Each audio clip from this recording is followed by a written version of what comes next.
Hello folks, Avery Avenley and I here from the Warren County 4-H Set Club joining you again today for another neat set project that you can do with items in your own home. Have you ever wondered how a hot air balloon works? I mean, how does it fly in the air? Today, we are going to learn about hot air density by building and launching our own tea bag hot air balloons. First things first, you will need an adult supervision when doing this experiment. Oh, that's me. That's why I'm here. Don't let it go to your head. And you'll need to be very careful with the fire and or matches that you will use.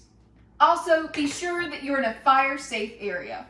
The materials needed include tea bags with strings attached, scissors, glass/heat-proof plate, a match and a lighter. The steps are pretty simple. Again, have an adult handy for this experiment. Handy. Do we have one of those? Very handy. Step number 1. Use scissors to cut the tea bag open on the side, attached to the string.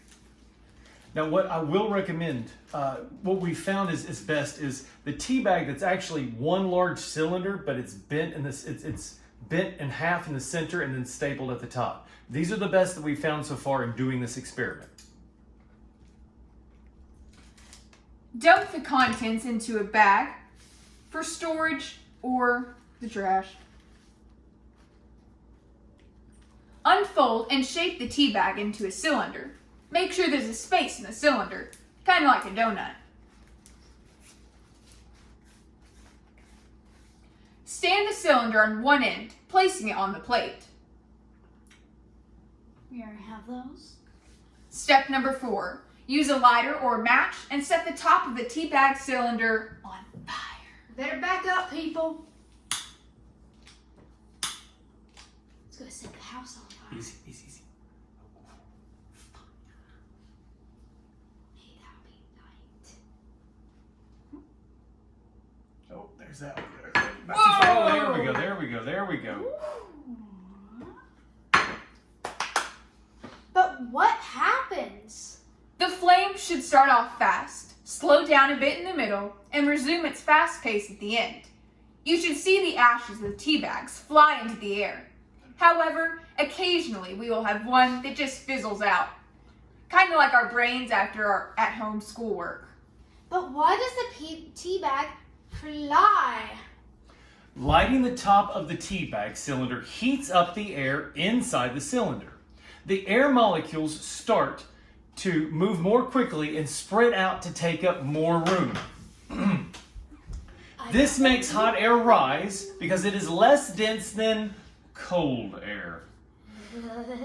When the tea bag is lit on fire, it heats up the air inside and around the paper to such an extent that the warm air current lifts up the lightweight tea bag. Key word there is lightweight.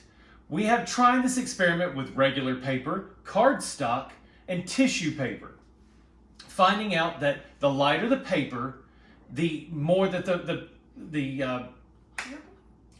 hot air balloon will rise. Did you know that hot air balloons use a similar principle? The burner beneath the balloon heats up the air inside the balloon. The less dense heated air in the balloon rises above the denser, cooler air around the balloon and the balloon flies. However, in a hot air balloon, there is no mass change like there is in the tea bag when it is turned to ash. That would not be a good thing in a hot air balloon. Instead, the air inside the balloon is heated much hotter than the outside air, which creates an envelope of trapped, less dense air within the denser air. As a result, the balloon lifts up off the ground and rises. Thanks for joining us today. And remember, if you're going to try this experiment at home, have adult supervision. See you all later. Hold on, get ready for takeoff. It's gonna happen. A little bit fly. Not that stuff. This stuff. This is the. Oh. It's time. And and sometimes it does not. Thank you.